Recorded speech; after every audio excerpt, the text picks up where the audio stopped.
When the Edmonton Oilers select Connor McDavid on June 26th, it will kick off year one of their rebuild. Now, I know that statement is going to rile up a lot of people, especially the ones that think the Oilers are rebuilding the rebuild of the rebuild. But I think it's true, and here's why. Steve Tambellini, who I think is the worst general manager in Oilers history, made an absolute mess with the Oilers in the 09-10 season, and the team crashed to the bottom of the standings. So they were basically forced to declare they were rebuilding. Everybody knows the story from there. Draft first overall, bring in some cheerleaders, finish last, draft first overall, the Belanger triangle, finish second last, fire the coach, draft first overall, fire the GM, bold moves, 6 Stanley Cup rings, Skype, no donuts, 6 assistant captains, and yada, yada, yada. The management constantly told fans to be patient because the future is bright. This philosophy is all well and good, but the Oilers were abusing these statements. Yes, there will be losing in a rebuild, but it should be purposeful losing, meaning that you're using the losses to teach valuable lessons that will develop character in your players. That's not what was happening with the Oilers, though. Tambellini was flying by the seat of his pants, and McTavish seemed to think he'd be successful simply based on the fact that he was not Tambellini. Again, let me be clear, just because the Oilers labeled it a rebuild didn't mean any rebuild was going on. There was some rehiring, rebranding, reuniting, rebuking, reassuring, and plenty of readjusting, but no rebuilding. The organization was just spinning its tires.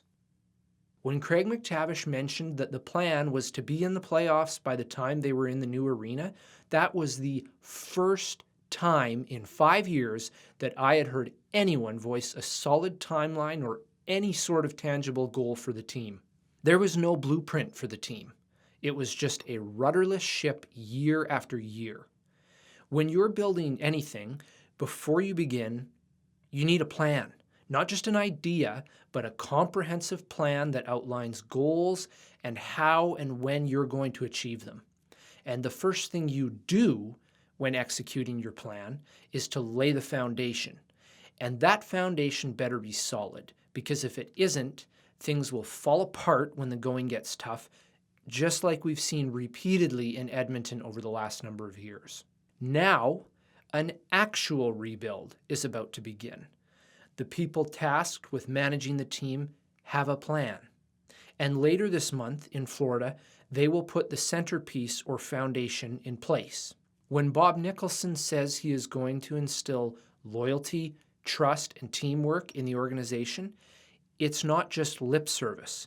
When Todd McLellan ignores talk about the playoffs and instead emphasizes foundation, commitment, relationships, and accountability, he means it. I'm not saying this wipes the slate clean for the Oilers.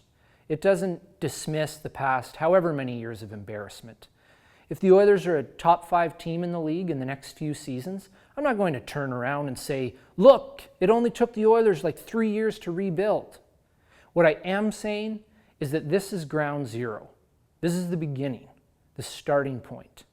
If the Oilers miss the playoffs next year for a record-tying 10th straight season, I'm perfectly fine with that, because this upcoming season is all about what it should have been back in the 2010-11 season, laying groundwork for the future, establishing an identity, instilling accountability, and setting short-term and long-term goals. Feel free to leave comments below and subscribe to see more Oilers blogs in the future. Thanks for watching.